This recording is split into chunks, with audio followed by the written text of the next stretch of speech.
ilabas mo, imposibleng walang tatanggap sa'yo. So, laban lang. And of course, syempre guys, lagi natin iisipin, mag-aral tayo. Hi everyone, welcome to another conversation on air and you are watching Ayan Ha Podcast with Mel Awi.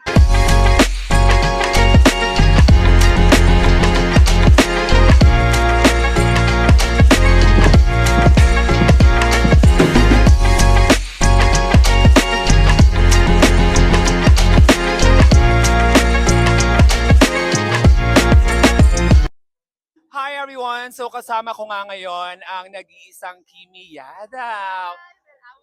Ayan, kasi this month we are celebrating the Pride Month because this month is June, okay? So ngayon, mabilisang tanong Kimi, you are very beautiful right now.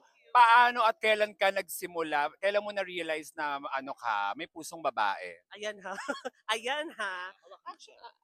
Actually, talaga nung elementary school pa lang ako, hindi ko alam nga kung may lahi kami no? Pero tinatanong ko, parang meron naman daw yata. Pero actually, nung elementary pa lang ako, alam ko talagang ganito na ako. So, yes, ganito na talaga ako. So may kwento mga to. Actually, muntik pa ako mahampas ng papa ko ng kaserole. 'Di ba? Pero sabi ng mother ko, ay hindi, nandiyan na yan. So, tanggapin na yan. Kasi kung hindi mo tatanggapin niya, magagalit ang lahat ng kamag-anak. 'Di ba? So ibig sabihin, isa ka din dun sa mga dumanas ng physical Ay, abuse? no. Napakabait ng family ko. Napakabait ng father. Saka ng mother ko. So, Medyo against lang siya dun sa pagiging beke mo. hindi naman. Siguro nabigla lang. 'Di ba? Syempre kasi ang father ko, syempre, kilala siyang paano ba? May story din. Ang father ko kasi is galing din sa loob. Galing siya ng bilibid. So syempre tirador 'yon, 'di ba? So kung may ganong eksena, ganun yung anak mo. So medyo nakakabigla, 'di ba? Kasi syempre nga naman masyado silang maton, talagang tigasin sila. So siguro nabigla lang. Okay. Talaga namang kumbaga usually yun naman talaga yung reaction ng mga parents, no? Yes. So ngayon, as time passed by, ngayon, sa tingin mo ba, meron na tayong freedom, tayong LGBTQ, o nakakaranas pa din tayo ng mga discrimination? Actually, for me sa akin, medyo nagkakaroon na tayo ng freedom. Para sa akin kasi mas marami na ako nakikita na magkarelasyon or kapamilya na open sa kanilang family and friends. Unlike before na talagang kukutsain ka, sasaktan ka, kasi bawal. 'Di ba? Talagang noon alam mo yun, talagang makakaramdam ka ng pananakit sa kapwa mo. Hindi kagaya ngayon na kahit papaano, meron tayong mga kamag-anak, meron tayong mga friendship na LGBT. So, kahit papaano naman, for sure, naiintindihan nila yung nararamdaman natin. Kaya for sure, nararamdaman ko na medyo, at nandun na tayo sa point na sa susunod na taon, in the future, talagang tanggap na tayo ng lipunan. Yes, nako, yun naman talaga yung nilolook forward natin, no?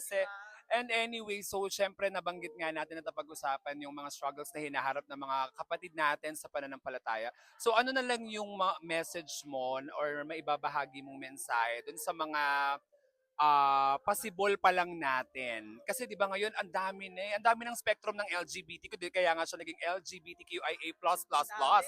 'di ba? Hindi, So hindi mo mawari yung iba.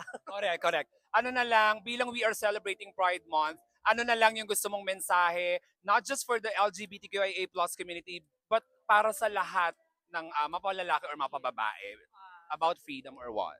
For me, no, Mel, sa katulad natin, noon kasi takot tayo. So this time, huwag tayo matakot kung sino tayo.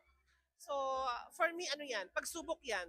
Huwag mong susukuan kung ano yung nararamdaman mo, ipakita mo, ilabas mo. Imposibleng walang tatanggap sa'yo. So, laban lang. And of course, syempre guys, lagi natin iisipin, mag-aral tayo. Wag lang tayong bastang bakla, wag lang basta tomboy. Kung sino man tayo, mag-aral tayo, may mararating tayo. At kung ano yung film mong bagay sa'yo, mag-focus ka doon, magpakabuti kang tao. Wow, I love it. Tama yun na gusto ko yung sinabi mo sa huli na magpakabuting tao kasi wala siya sa gender, 'di ba? Wala siya sa gender for as long as naging mabuti ka sa mundong ito. All right, thank you so much, Kimi. It's really an honor to be with you. Sabay tayo sa Ayan na in 1, 2, 3, go. Ayan ha!